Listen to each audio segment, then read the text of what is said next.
भूत होते हैं या नहीं, इस पे बहस तो बहुत होती है, पर सच झूठ का फैसला अब मैं आप पर छोड़ती हूँ। तो स्वागत है आपका घोस्ट स्टोरीज इन हिंदी में, जहाँ मैं हूँ आपकी होस्ट विदिशा। और अब से हर हफ्ते शुक्रवार को आप मुझे सुन पाएंगे एक्सक्लूसिवली ऑन स्पॉटिफाई। आज ही घोस्ट स्टोरीज इन हिंदी को स्पॉटिफाई पे फॉलो करें और बेल आइकन को दबाना ना भूलें, जिससे मेरी हर कहानी आप सुन सकेंगे सबसे पहले। जैसे ही शीतल ने चौंकते हुए देखा तो उसके आसपास उन पुलिस के लोगों के अलावा कोई भी नहीं था।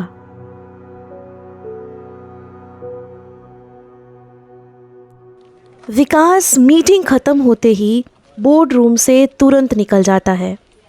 जाते हुए वो शीतल और रौनक को उसके कैबिन में आने के लिए इशारा करता है। ये डील हमारे कंपनी के लिए करोड़ों का प्रॉफिट दिलवा सकती है, इसलिए मैं चाहता हूँ कि इस बार हम तीनों ही इस डील को क्रैक करने एक साथ मना ली जाए। विकास ने रौनक की तरफ देखते हुए कहा। इससे पहले कि रौनक कुछ भी जवाब दे पाता, शीतल ने उसे टोकते हुए कहा, मगर यहाँ से अगर हम तीनों ही चले गए तो यहाँ के बाकी सारे ऑफिशियल वर्क्स कौन संभालेगा? इस बात पर रौनक ने कहा, कम ऑन यार, that's not a big deal. Big deal तो मनाली का है। I think Vikas is absolutely right. इस कंपनी के हम तीनों बराबर के पार्टनर्स हैं, so we must go together at this time. Sheetal जान, ट्रस्ट मी, कोई प्रॉब्लम नहीं होगी यहाँ। जतिन और प्रज्ञा सब हैंडल कर लेंगे। सो एयर टिकट्स का देख लेता हूँ मैं। I know it's too late. अगर टिकट नहीं मिलते, maybe we have to drive all the way to reach Manali. Vikas की कही हुई कोई भी बात टाल पाना शीतल के लिए नामुमकिन साबित होता था। पिछले 7 साल से विकास के साथ शादीशुदा जिंदगी बसर करके भी शीतल कभी अपनी आवाज़ नहीं उठा पाई। तीनों कॉलेज के दोस्त होने पर 10 साल पहले ये स्टार्टअप बिजनेस की शुरुआत किए थे। देखते ही देखते कामयाबी की शिखर चूम चुकी थी उनकी होटल और रिसॉर्ट्स बिजनेस।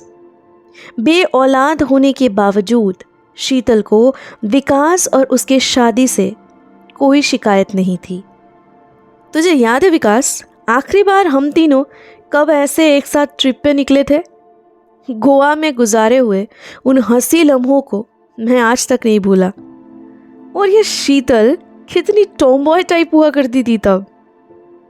बीते हुए लम्हों को अपनी जहन में याद करते हुए मुस्कुराकर बोला रौनक ने। खिड़की से बाहर झांकते हुए विकास ने कहा, I think we have reached.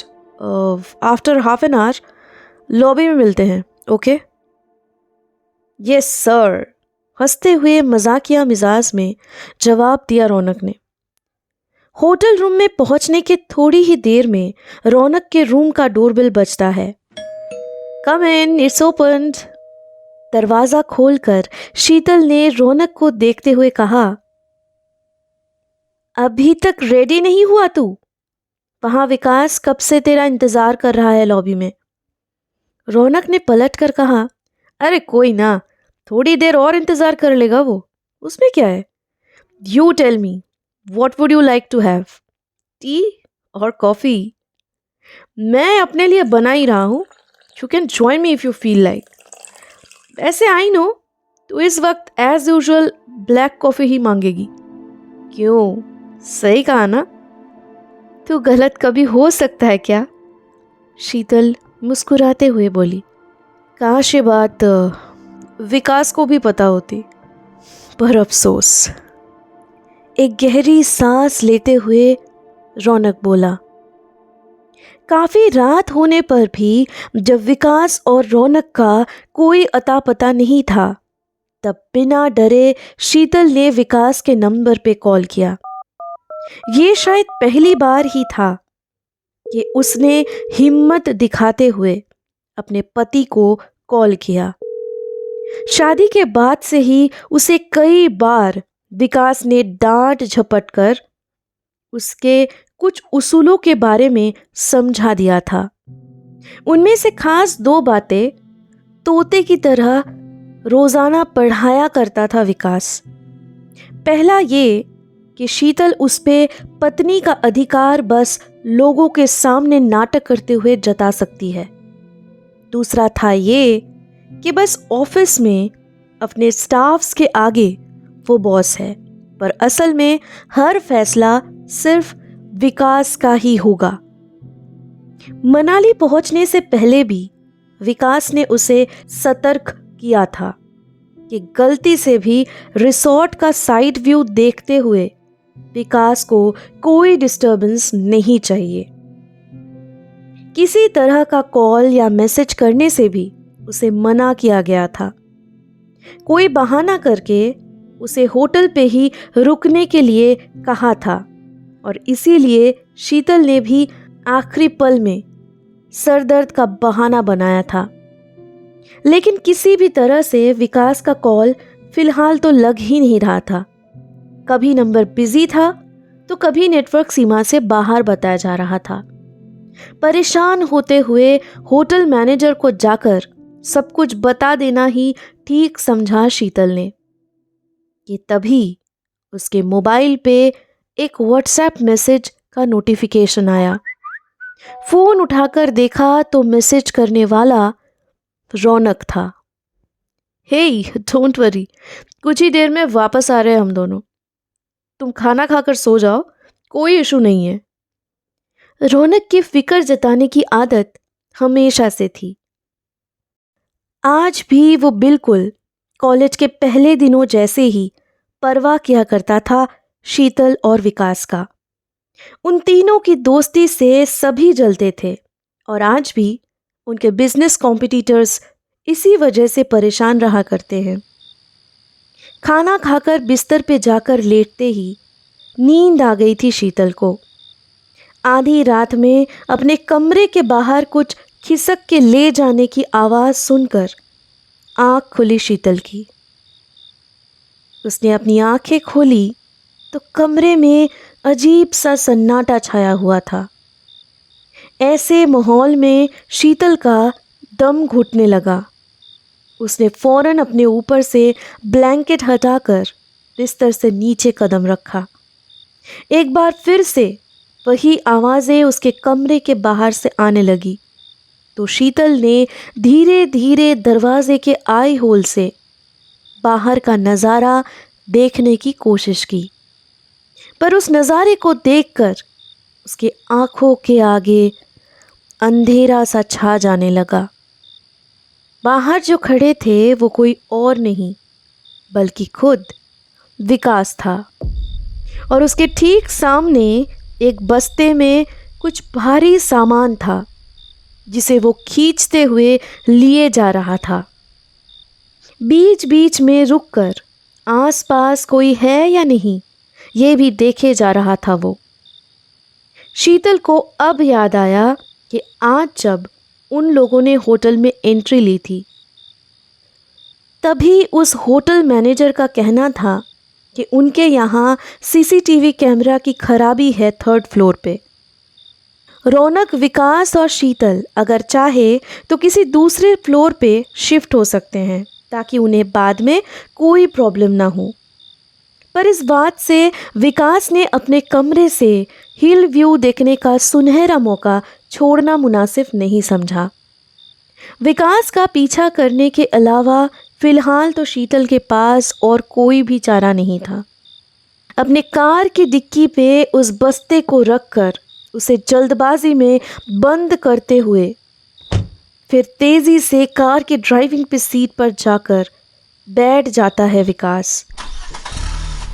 इससे पहले कि शीतल उसे रंगे हाथों दबोचकर सारी सच्चाई पूछती, वो वहां से तेजी से कार चलाते हुए निकल गया।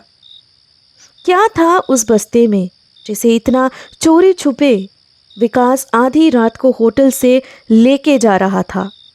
यही सवाल दोहराए जा रही थी शीतल अपने मन में कि उसके बगल में आकर किसी ने कहा, यार इतनी रात को क्या कर रही है तू?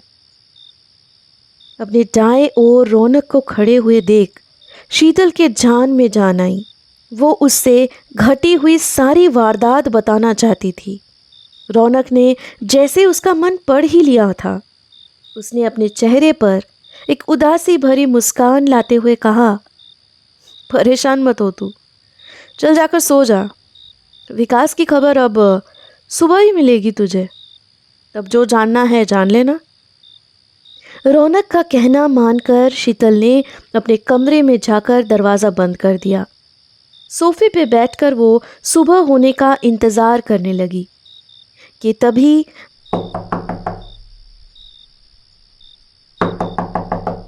दरवाजे पे किसी के ज़ोर ज़ोर से खटखटाने पर उसकी आँख खुली।